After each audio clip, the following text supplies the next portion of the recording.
Bonjour à toutes et à tous et bienvenue dans The Flipper Brothers Studio. Dimanche soir à 2h30 du matin pour nous les Français, signait la 90e cérémonie des Oscars. Alors je me suis dit que pour fêter ça, j'allais revenir sur quelques anecdotes d'une des cérémonies les plus célèbres du cinéma. Pour cet Oscar de la meilleure chaîne YouTube, j'aimerais remercier mes parents, sans qui je n'aurais jamais pu arriver là, mais également mes abonnés, qui m'ont soutenu tout le long du chemin et qui m'ont permis d'obtenir cette magnifique statuette.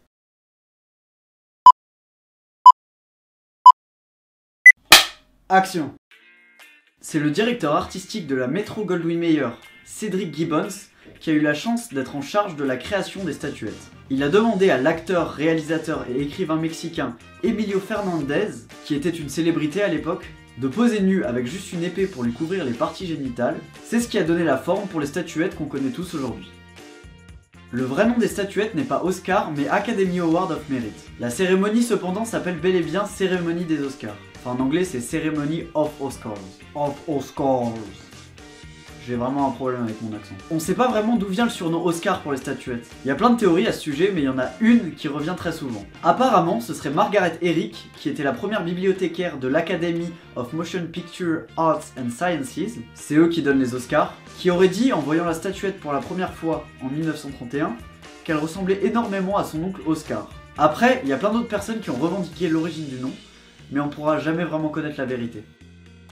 Les statuettes, contrairement à ce qu'on pourrait penser, ne sont pas composées à 100% d'or. En même temps c'est normal, étant donné qu'une statuette pèse environ 3,85 kg, le coût de production pour une seule des statuettes serait d'environ 180 000 $. Je vous raconte pas le coût ne serait-ce que pour une cérémonie. En réalité, les statuettes sont principalement composées de bronze et recouvertes d'une plaque d'or 24 carats. Ce qui les ramène au coût de production beaucoup plus accessible de 600 $ par statuette. Il y a même 3 années pendant la guerre mondiale où le métal était trop rare et ils ont été obligés de faire des Oscars en plastique.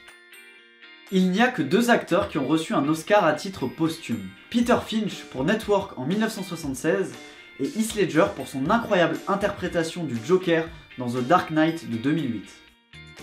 Pour qu'un film puisse être sélectionné aux Oscars, il y a plusieurs critères qu'il doit respecter. Tous les films peuvent pas être choisis n'importe comment. Il doit durer au moins 40 minutes, il doit être tourné soit sur de la pellicule 35 ou 70 mm, soit au format numérique en 24 ou 48 images par seconde, avec une résolution minimum de 2048 par 1080p, ce qui correspond à de la 2K. Le film doit également être au minimum 7 jours en salle à Los Angeles avant la cérémonie. À cause de cette règle, Limelight de Charlie Chaplin, sorti en 1952, n'a pu être récompensé aux Oscars qu'en 1972, parce qu'il n'avait pas été projeté à LA avant ça.